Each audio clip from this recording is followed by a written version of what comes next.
ज्या मुलाला माहिती नव्हतं आंदोलनात कशासाठी बोलवले, अशा मुलांचा जर वापर करून घेऊन समाजामध्ये तेढ निर्माण करणार असाल, तर मी राज्य शासनाला सुद्धा शिफारस केलेली आहे की त्यांनी सायबरला सांगावं आणि अशा पद्धतीने मेसेज फॉरवर्ड करून समाजामध्ये जर तेढ निर्माण करणार असतील, दुफळी निर्माण करणार असतील, तर यांच्यावर लक्ष ठेवावं लागेल.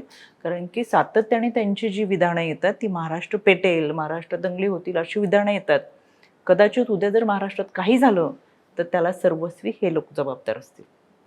तुमच्या मते ही सगळी जी गर्दी होती बदलापूरची, तिथे पालक होते काही प्रमाणावरती, नागरिक होते स्थानिक, पण बाकीचा जो एक अचानक अशी झुंड आली होती जी बदलापूर स्टेशनवरती, जी ट्रॅकवरती होते, पोलिसांवरती दगडफेक करत होते, ती मॅनेजेबल होती? ती हो, मॅनेज होती? कारण की ह्या सगळं ठरवून केलेलं होतं.